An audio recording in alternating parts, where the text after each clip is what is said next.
Mesdames, Messieurs, bonsoir et très heureux d'être avec vous pour cette grande édition de la soirée. Dans le sommaire, les pays ouest-africains et certains de l'Afrique centrale disposent désormais des informations statistiques fiables et harmonisées. Un résultat qui découle d'une initiative lancée à Cotonou ce vendredi sur le financement de la Banque mondiale. Il s'agit du projet d'harmonisation et d'amélioration des statistiques en Afrique de l'Ouest et du Centre. Ensuite, le Forum national des femmes leaders du Bénin organisé par le réseau African Women Leader Network a connu sa fin ce vendredi. Les assises ont réuni les femmes leaders dans plusieurs domaines au plan national et international. Un creuset pour la valorisation de la compétence dans la solidarité. Il a été placé sous le parrainage de la vice-présidente du Bénin. Et puis enfin, l'Agence nationale d'identification des personnes a lancé la 15e distribution des cartes biométriques sur l'ensemble du territoire national. C'est une opération qui concerne les demandeurs ayant délaissé le 4 de 2020 à février 2024. Nous avons effectué une descente à la préfecture de Cotonou pour voir comment se déroule l'opération.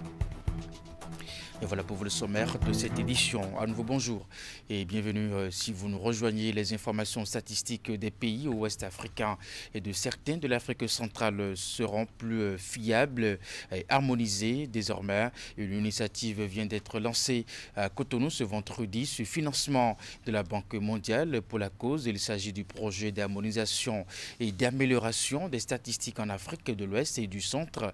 Un projet, bien entendu, qui est donc une seconde phase du FASAO qui avait pris en compte seulement quelques pays ouest-africains. Voici les détails. Le projet Harmonisation et amélioration des statistiques en Afrique de l'Ouest et du Centre concerne 5 pays d'Afrique centrale et les 8 autres de l'Ouest non inclus dans le FASAO. Cet élargissement dénommé FASAOC renforce en 5 ans les capacités des systèmes statistiques nationaux des pays membres pour édifier les pouvoirs publics dans l'initiative, le suivi et l'évaluation des politiques de développement.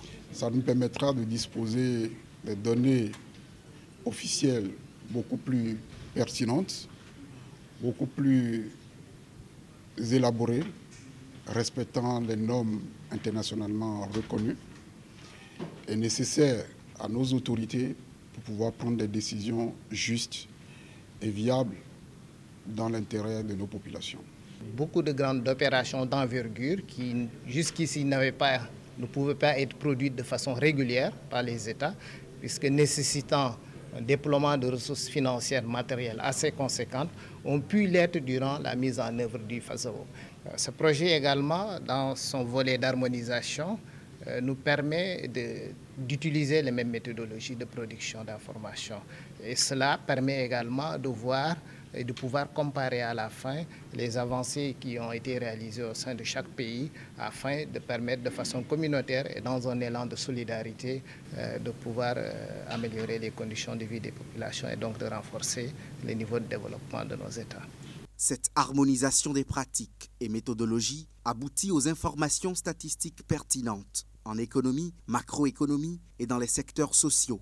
Le FASAOC va aussi appuyer les départements de statistiques de l'UEMOA, de la CEDEAO et de l'Union africaine. C'est également un exercice de surveillance multilatérale pour calculer les critères de convergence afin de réaliser l'ambition de la monnaie commune dans la région. Nous avons pu faire l'adaptation du manuel de comptabilité nationale pour avoir un guide au niveau régional. Le manuel international, c'est une classification globale qui n'est pas spécifique, qui ne tient pas compte des spécificités de chaque État. Donc à notre niveau ici, nous avons pris tous les États ensemble pour voir leur expérience et puis sélectionner les meilleures pratiques qu'on doit généraliser pour toute la région CEDEAO.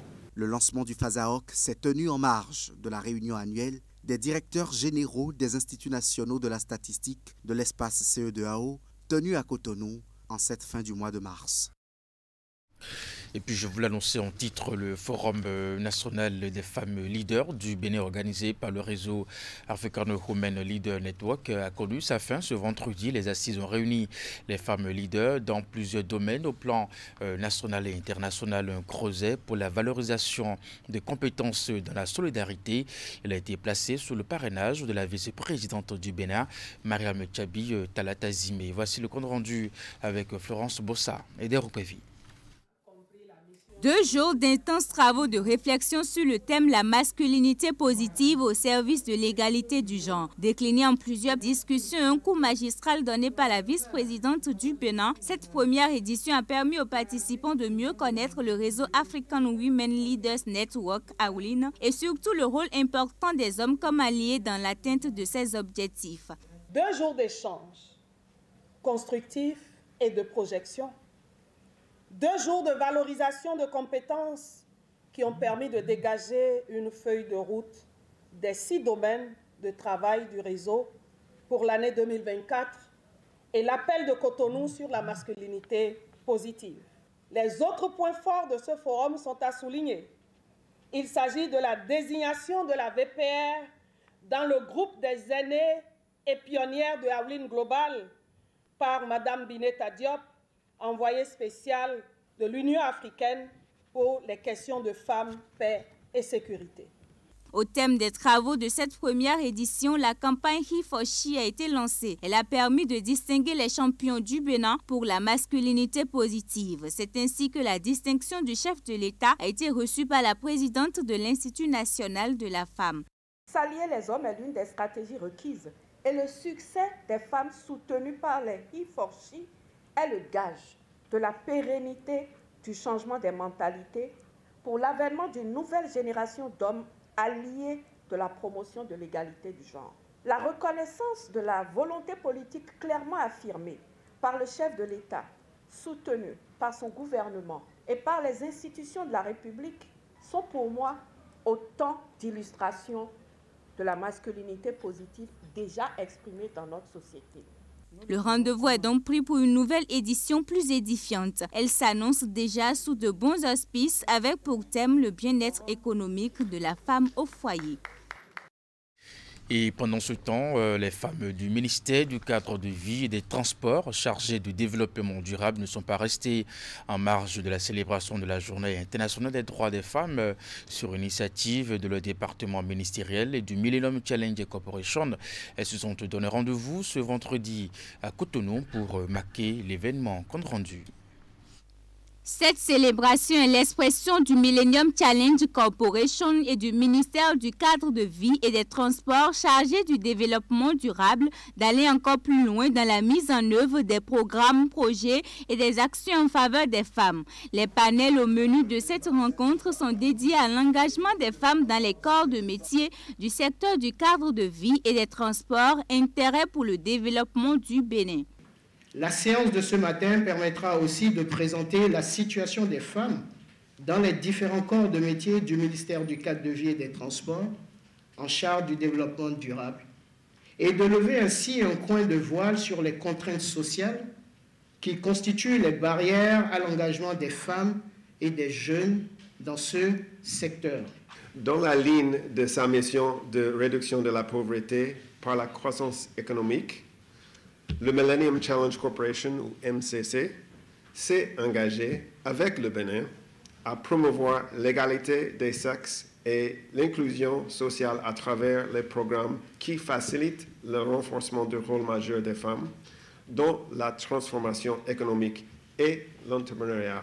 Ce rendez-vous consacre également les 20 ans d'intervention du programme Millennium Challenge Corporation au Bénin à travers le programme Millennium Challenge et compte MCA Bénin. MCA Bénin qui a connu plusieurs compacts dont les acquis ont impacté significativement la population béninoise. Un coin de voile est levé ici sur quelques actions phares du programme. Il s'agit notamment de la réalisation des études détaillées de conception de la reconstruction de la route Boycon-Dassa en 2x2 de voies. Le renforcement des capacités d'une vingtaine de fonctionnaires des structures sous tutelle, notamment la CNSR, la DTTA, la direction départementale, la CIRAX. La rencontre est également faite de partage d'expériences et de témoignages des femmes bénéficiaires des différents programmes du Millennium Challenge et Compte Bénin. Nous restons dans cette célébration de la Journée internationale des droits de la femme. Nous prenons donc la direction de Dogbo, localité située dans le département du Koufou, où l'événement a été célébré en différé cette semaine. Une célébration axée surtout sur la santé de la femme, sur l'initiative de Annie-Paulette Kembo, épaulée pour la circonstance par Christelle Rondonungbo Alioza. Retour ici sur les temps forts de cette célébration avec Narcisse Alossé. Un tandem, exemple de leadership féminin, vient ici à Dogbo avec une ingéniosité autour de la célébration de la Journée internationale des droits de la femme. Paulette Kembo, présidente de l'association Femmes autonomes Mères épanouies, et Christelle Rondonungbo Alioza, directrice administrative de l'Union progressiste Le Renouveau, au chevet de leur sœur d'ici, avec des sujets de réflexion sur la santé de la femme. Le groupe de mots « Investir en faveur de la femme » vise ici une cible moins privilégiée de la société. L'investissement de la femme en faveur de la femme est à plusieurs niveaux. Et nous avions pensé aux filles en milieu apprentissage, parce que c'est un milieu qui n'est pas dans les projecteurs. Les gens font des sensibilisations à l'endroit des élèves, mais les jeunes filles apprenties ne sont souvent pas prises en compte. Donc nous avions pensé prendre en compte ces jeunes filles-là pour les sensibiliser sur divers sujets concernant la femme. Divers sujets. Pour cette opération de sensibilisation, 3 communications ont meublé les échanges. Première chose, nous leur avions parlé du don de sang, les bienfaits du don de sang, pour qu'elles comprennent qu'en tant que jeunes filles, ayant 18 ans, elles ont la possibilité de se sauver elles-mêmes d'abord, de sauver leurs frères et sœurs et de sauver leurs parents. La deuxième chose, vous n'êtes pas sans savoir que l'hygiène menstruelle chez les filles aujourd'hui pose problème. Les jeunes filles qui sont à l'école comme à l'apprentissage ont du mal à gérer leur cycle menstruel en matière, bien entendu, d'hygiène. À ces 2 sujets, les oratrices du jour ont ajouté celui relatif aux maladies ou infections sexuellement transmissibles. Tout a été accompagné de conseils pratiques. Conseil de mère, à savoir que dans notre société aujourd'hui, nous pensons que les jeunes filles, les femmes ont leur place et elles auront plus de place quand elles seront résolument au travail, le travail bien fait. Parce qu'elles sont la relève. Aujourd'hui, nous sommes devant la scène. Demain, c'est elles qui seront là. Et il faudrait vraiment qu'elles pensent à leur avenir, qu'elles s'occupent vraiment de ce pourquoi elles sont allées dans les ateliers et que demain, elles pourront exercer. En somme, aider ces jeunes filles à mieux se planifier aujourd'hui pour assurer leur autonomie demain. Une opération à laquelle les patronnes des ateliers d'apprentissage ont été associées. Et derrière, il y a eu échange de présents. Un échantillon de couches jetables et des outils d'assainissement de cadre de vie au groupement de femmes et un portrait à la présidente d'honneur pour son passage ici. Le tout dans une ambiance des grands jours.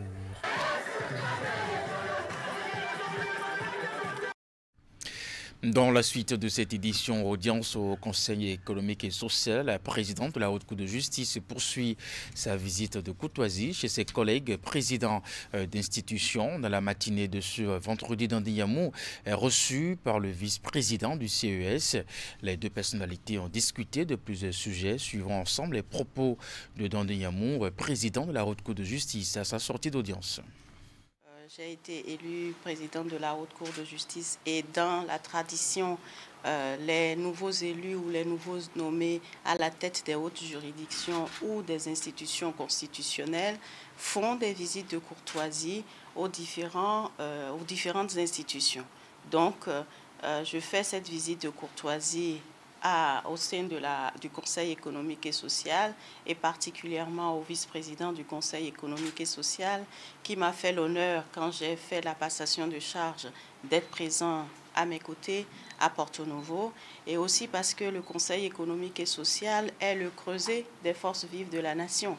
Le Conseil économique et social est l'endroit où on retrouve la plupart des forces vives de la nation, de tous les segments de la nation.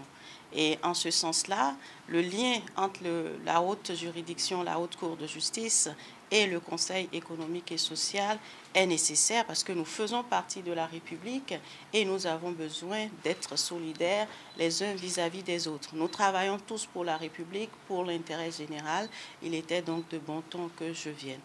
Par suite, ma présence est aussi pour appeler l'attention des membres du Conseil économique et social sur le rôle de la Haute Cour de justice, qui est une institution parfois un peu oubliée parce que justement, elle n'est pas dans la dynamique des procès réguliers comme la plupart des autres hautes juridictions.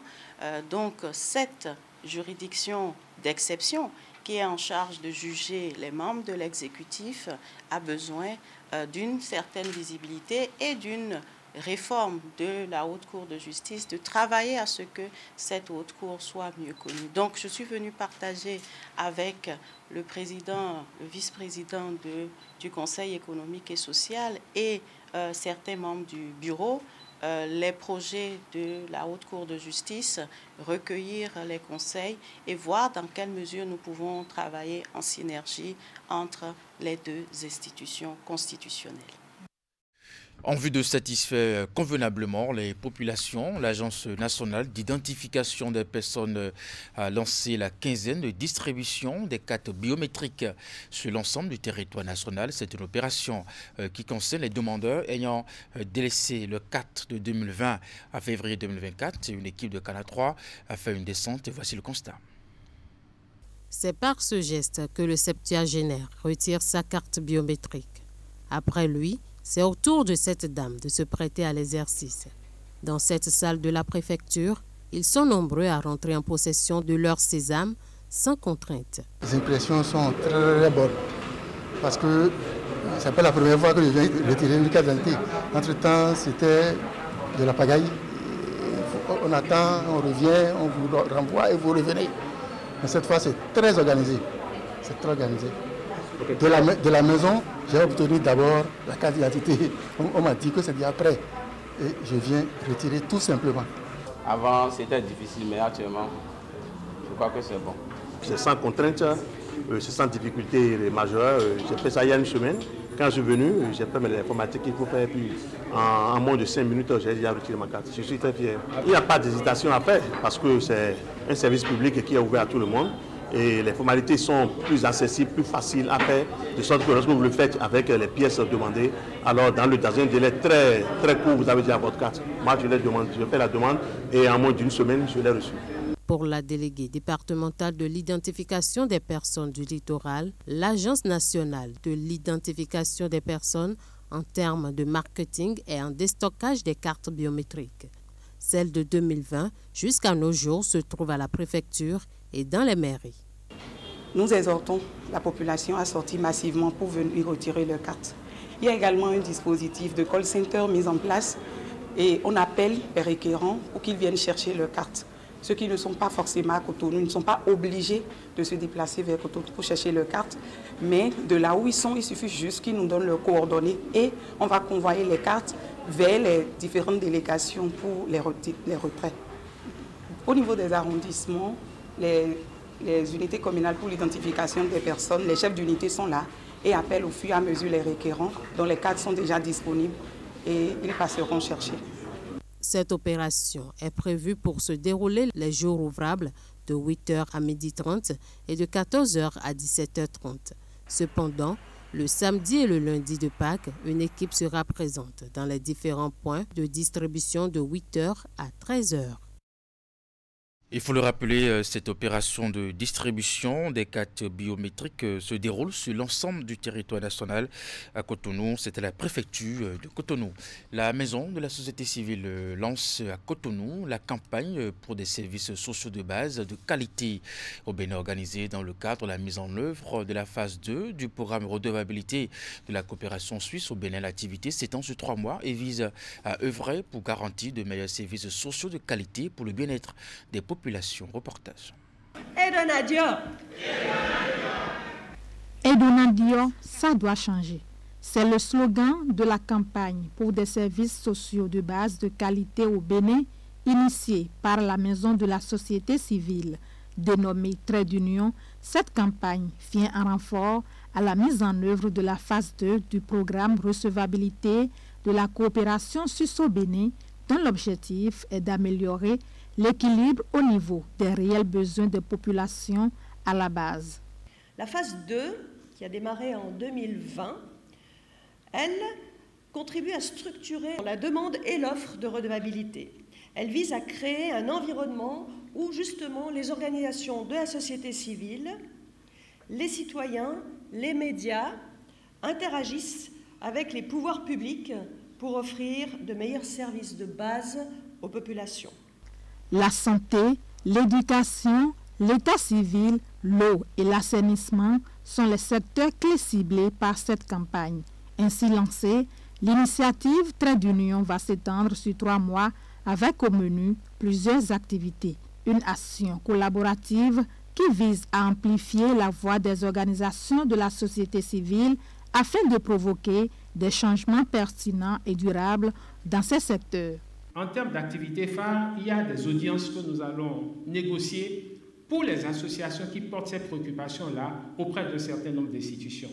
Il y a des pétitions en ligne. Donc, par thématique, les préoccupations vont solliciter l'adhésion par la signature des populations de façon générale. Il y a beaucoup d'émissions radiophoniques qui sont prévues, aussi bien pour sensibiliser les populations, mais pour attirer aussi l'attention des autorités locales, départementales, nationales, sur les préoccupations qui ont été énumérées. En mobilisant les acteurs clés et en favorisant un dialogue inclusif, cette campagne vise à identifier les besoins réels des communautés et à proposer des solutions concrètes pour améliorer la qualité des services sociaux de base. Nous sommes tous conscients que des améliorations sont encore possibles. C'est le moment pour les initiateurs de faire des plaidoyers à l'endroit des autorités et partenaires pour qu'ensemble, ils puissent améliorer la qualité des services sociaux de base au Bénin. Soucieux de la réussite de cette campagne, les organisateurs ont associé l'artiste chanteur Nicanor à l'initiative Trait d'Union qui a composé une chanson de sensibilisation pour accompagner la campagne.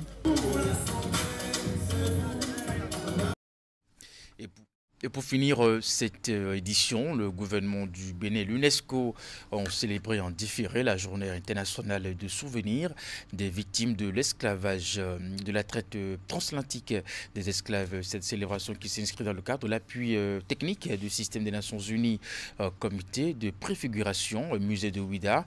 Elle s'est déroulée au centre culturel de rencontre internationale John Smith à Ouidah. Voici les détails avec Candide Rourinto sur les images de Henri Ganti. Nous célébrons la journée internationale des victimes de la traite négrière. Créer une liberté mondiale, lutter contre le racisme par la justice dans les sociétés et entre les nations. C'est le thème de la célébration de la journée internationale du souvenir des victimes de l'esclavage et de la traite transatlantique des esclaves de cette année. Cette cérémonie commémorative est l'occasion idéale pour accomplir non seulement un devoir de mémoire, mais aussi un devoir d'hommage aux victimes de cette page noire de l'histoire de l'humanité. En souvenir des victimes de la traite transatlantique des esclaves, le secrétaire général des Nations Unies, M. Antonio Guterres, appelle à l'avènement d'un monde débarrassé du racisme, de la discrimination et de la haine, et à une union pour la défense des droits humains, la dignité et l'égalité des chances pour toutes et tous. Un panel sur la préfiguration du musée de Ouidah a été organisé dans le cadre de cette journée. Ce moment d'échange est consacré au message et au partage d'expériences des acteurs animateurs et des communautés porteuses des mémoires de la traite transatlantique à Ouidah. Quel jour on commémore les captifs et les déportés africains. Il est donc temps que nous marquons périodiquement cet arrêt pour nous souvenir, nous recueillir et pourquoi pas nous repenser. C'est d'ailleurs la raison pour laquelle depuis quelques années, le gouvernement du président Patrice Talon s'emploie à aménager, réaménager, restaurer, réhabiliter, valoriser et promouvoir les sites marquants de la route des personnes mises en esclavage. À l'heure où je vous parle, toute la ville de Ouidah est en chantier pour devenir dans les mois à venir une véritable cité-musée où nous pourrons voir et revoir les témoignages matériels de cette triste histoire.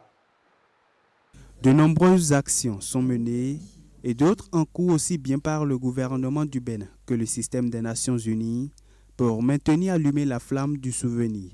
Outre le panel de discussion, les participants ont eu droit à la visite d'une exposition de 10 photos murales sur la thématique de la journée au Centre culturel de rencontre internationale CCRI John Smith à Ouidah.